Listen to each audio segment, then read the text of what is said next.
நான்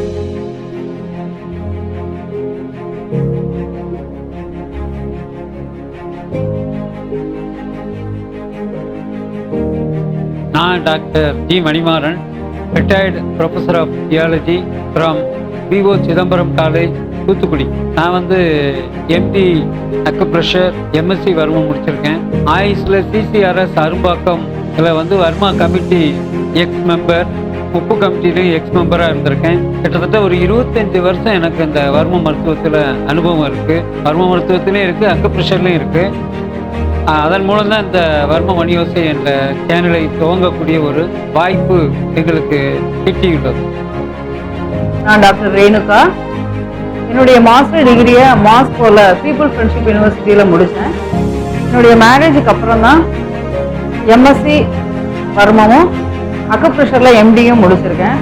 ஐ am a certified medical practitioner and member of அட்டாமா. நாங்கள் பயன்படுத்திய 178 வர்மங்களும் கிளினிக்கலி டெஸ்டட். இந்த 178 வர்மத்தை பற்றி வர்ம மணியோசை என்ற டைட்டிலே ஒரு புக்கு போட்டிருக்கோம். அதை வாங்கி எல்லாரும் பயன்பெறுங்கள். ஏன்னா இந்த சேனல் மூலம் அந்த ஒவ்வொரு வர்மத்தையும் கற்பிக்க இருக்கிறோம். அந்த புக்கையும் நீங்கள் வாங்கிட்டேன்னா உங்களுக்கு வந்து இந்த வர்ம முறையை படிக்கிறதுக்கு யூஸ்ஃபுல்லாக இருக்கும். நாங்கள் தர இந்த சீரீஸ் ஆஃப் வர்மத்தை எல்லாரும் பாருங்க, சப்ஸ்கிரைப் பண்ணுங்க, ஷேர் பண்ணுங்க, பயனடை.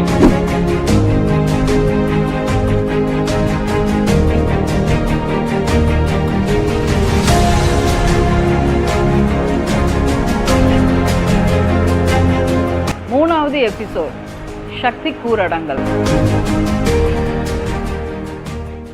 வர்ம மணியோசை நேயர்களுக்கு வணக்கம். நாம் இப்போ 178 வர்மங்களையும் ஒரு தொடராக நம்ம பார்க்க இருக்கிறோம்.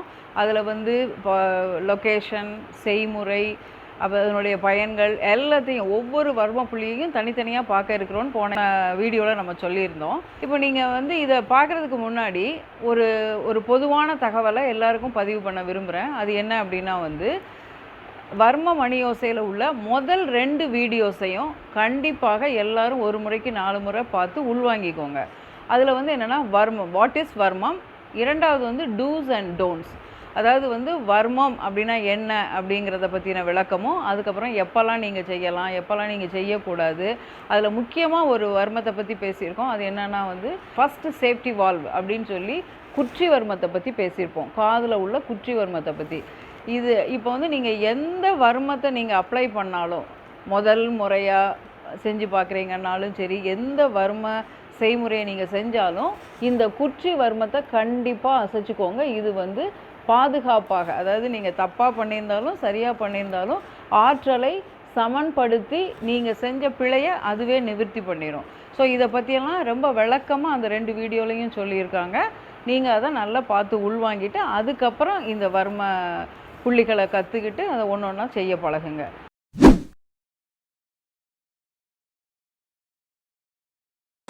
இப்போ நம்ம பார்க்க போகிறது சக்தி கூரடங்கல். சக்தி கூரடங்கல் எங்கே இருக்குன்னா, காலினுடைய நடு மத்தியில் இரு ஓரங்களிலும் ஒரு விரல் உள்ளே தள்ளி இருக்கக்கூடியது வந்து சக்தி கூரடங்கல். இது பாருங்க, 3 விரல் அகலத்தில் இருக்கும். இது பாருங்க, இங்கே இருந்து இந்த நடு மத்தியில் இந்த ஒரு விரல் தள்ளி இங்கே இருக்கு. அதே மாதிரி இங்கே இருந்து ஒரு விரல் உள் பக்கமாக வந்துடணும். இந்த இடத்துல இருக்கிறது சக்தி கூரடங்கல். இதை எப்படி கொடுத்தோம்னா, இந்த 3 விரலை அப்படி நேர் பண்ணிட்டு 2 கையிலையும் இந்த 3 விரலை நேர் பண்ணிட்டு இதை வந்து இப்படி கொண்டு வந்து இந்த இடத்துல பிளேஸ் பண்ணணும். முதல்ல இதை பாருங்க, இப்படி பிளேஸ் பண்ணிட்டோம், இப்படி பிளேஸ் பண்ணிட்டோம், இங்கேயும் பிளேஸ் பண்ணி அந்த ஓரத்துலையும் இந்த ஓரத்துலையும் 3 விரலை பிளேஸ் பண்ணிட்டு இதை பாருங்க, அதில் அழுத்தம் கொடுக்கறதுக்கு இந்த கட்டை விரல் 2ஐயும் இந்த படங்காலில் இப்படி வைக்கணும். இப்படி வச்சா தான் நீங்கள் அந்த 3 விரலில் அழுத்தம் கொடுக்க முடியும். அந்த 3 விரலில் கொடுக்குற அழுத்தம் வந்து ஈவனாக கொடுக்கணும், கால் மாத்திரை இருக்கணும். பாருங்க, இப்போ அழுத்தம் கொடுத்தா பாருங்க, உள் நோக்கி உள்வெளி அழுத்தம் ஒரு 3 இது கொடுக்கணும். 1, இது வந்து கால் மாத்திரை அழுத்தத்தில் கொடுத்தா போதும். 2, 3, அந்த காலையும் கொடுக்கணும். 2 காலையும் இருக்கக்கூடியது சக்தி கூரடங்கல். இதை திரும்ப ஒரு தடவை கொடுக்க பாருங்க, 1, 2, 3 தடவை கொடுத்தா போதும். பாதத்தில் 2 ஓரத்துலேருந்து ஒரு விரல் உள்ளே போனீங்கன்னா அப்படி சக்தி கூரடங்கல், அப்படி நீள் வாக்கில் இருக்கிற ஒரு அடங்கல். அடங்கல் அப்படின்னாலே உயிரை பாதுகாக்கக்கூடிய ஒரு வர்ம புள்ளி. உயிரை பாதுகாக்கணும்னா அதுக்கு வந்து அதை நம்ம செய்முறை பார்த்துருக்கோம். இப்படி ரெண்டு கையையும் வச்சு அழுத்தம் கொடுக்கணும்னு பார்த்துருக்கோம். அந்த அழுத்தம் கொடுக்கும் பொழுதே உடம்பு சக்தி பெறுறதை நம்ம உணர முடியும். உடனடியாக எனர்ஜைஸ் ஆகும். இந்த இடத்துல நான் இன்னொரு விஷயம் சொல்ல விரும்புகிறேன். இந்த சக்தி அப்படிங்கிறத ஒருத்தங்கள்ட்ட எக்ஸ்பிளைன் பண்ணும்போது அவங்களுக்கு புரியவே இல்லை. அவங்களுக்கு எனர்ஜி அப்படிங்கிற வார்த்தையை சொன்னதுக்கப்புறம் தான் புரிஞ்சுது. இந்த அளவுக்கு நம்ம ஆங்கிலத்தை வச்சு தமிழில் கற்றுக்கூடிய நிலைமையில நம்ம இருக்கிறோம். இந்த இந்த சக்தி கூரடங்கள் வந்து எதோடலாம் தொடர்பு இருக்குது அப்படின்னா கர்ப்பப்பையோட நேரடியாக தொடர்புடையது. கர்ப்பப்பையோட அதாவது எப்படின்னா வந்து நீங்கள் பெரும்பாடு அப்படின்னு சொல்லுவாங்க.